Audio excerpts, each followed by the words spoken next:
ومن يشرك بالله فقد ضل ضلالا بعيدا وقال النبي صلى الله عليه وسلم من أحدث في أمرنا هذا ما ليس منه فهو رد صدق الله ورسوله النبی الکریم. دل اندھا زبان اندھی قلم اندھا بیان اندھا، دل اندھا زبان اندھی قلم اندھا بیان اندھا، ارے اندھوں کو تو نظر آتا ہے سارا جہاں اندھا.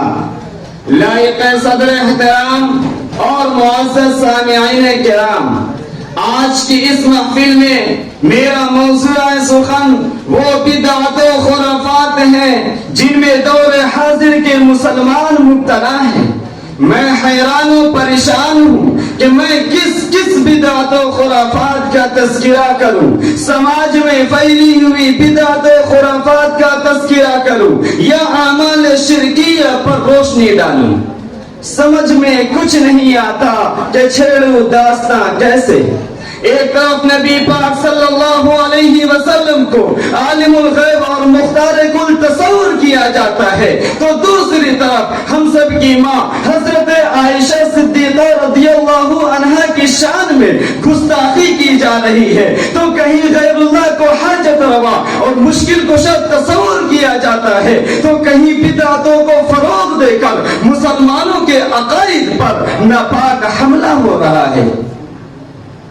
آج کا انسان شرک و بدعت کی دلدل میں پھنسا ہوا ہے. وہ پیشانی جو صرف اور صرف خدا کے سامنے جھکنی تھی غیر اللہ کے سامنے سجدہ ریز ہے. شرک لوگوں میں پھیل رہا ہے، خالص توحید سے دوری ہے، دعویٰ ایمان کا ہے، شرک میں گرفتار ہے.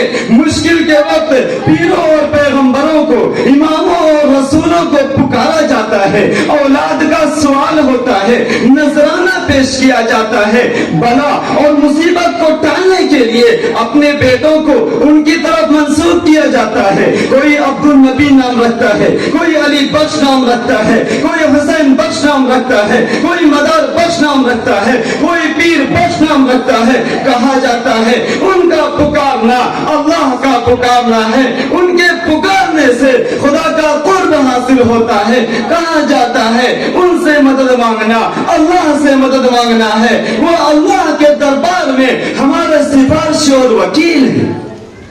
افسوس صدا افسوس اس حماقت پر، جبکہ ڈنکے کے چوٹ باری تعالیٰ نے ارشاد فرمایا ہے واللہ الغنی وانتم الفقراء، کہ اللہ بے نیاز ہے اور تم سب کے سب اس کے محتاج ہو. پیر و پیغمبر خدا کے محتاج، نبی اور رسول خدا کے محتاج، صحرا بیاباں خدا کے محتاج. تبھی تو کسی شاعر نے کیا یہ خوب کہا ہے، خدا فرما چکا ہے قرآن کے اندر، خدا فرما چکا ہے قرآن کے اندر کہ میرے محتاج ہے پیر و پیغمبر، نہیں طاقت سوا میرے کسی میں کہ کام آوے تمہارے بے بسی میں. ارے اگر قرآن کو تم سچ جانتے ہو تو پھر منتیں کیوں مانتے ہو؟ تمہیں یہ دور پر کس نے سکھایا؟ محمد نے یہ کہاں ہے بتایا؟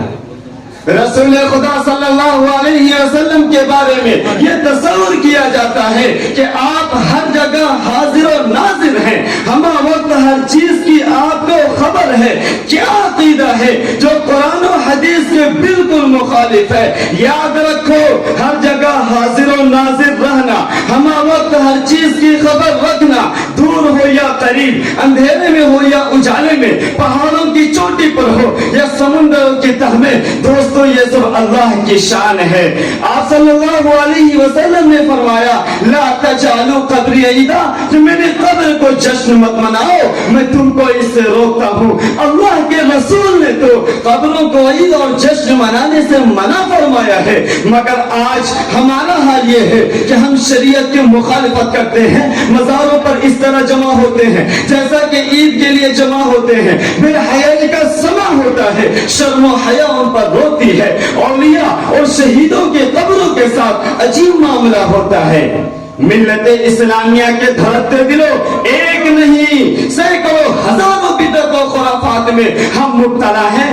تیجا، 10واں، 40واں اور برسی منائی جاتی ہے.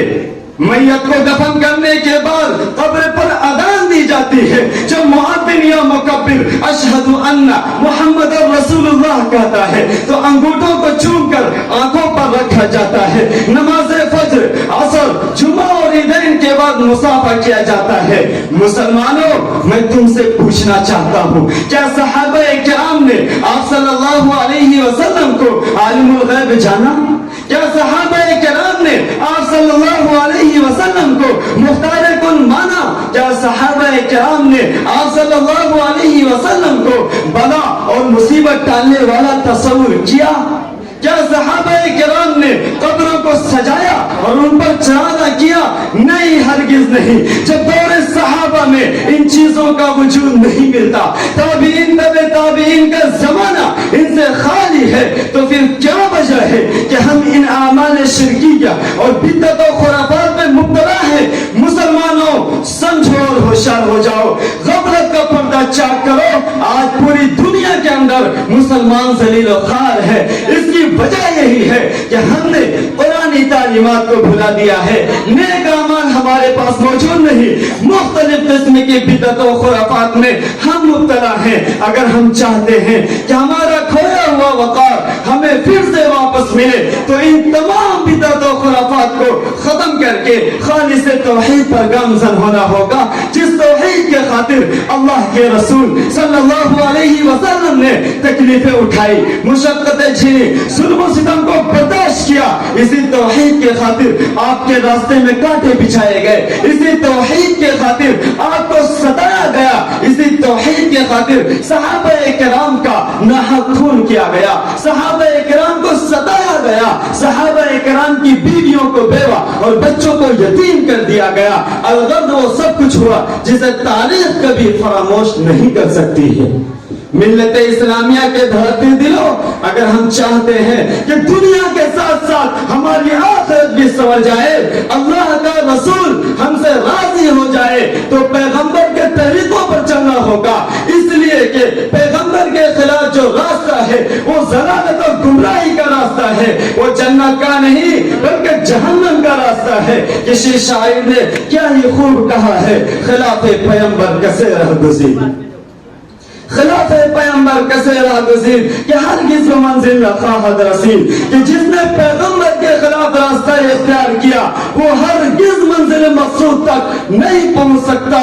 اس لیے ہماری ذمہ داری ہے کہ اس نازک اور پرفتن دور میں خالص توحید کو اپنا شیوا بنائیں، اعمال شرکیہ سے اجتناب کلی اختیار کریں، اپنی اور اپنے گھر خاندان والوں کی بدعت کے اڈوں سے حفاظت کریں. اسی بات پر میں اپنی تقریر کو ختم کرتا ہوں اس دعا کے ساتھ کہ اللہ رب العزت تمام مسلمانوں کی عقیدے کی سلامتی عطا فرمائے اور بدعت و خرافات سے پوری امت مسلمہ کی حفاظت فرمائے.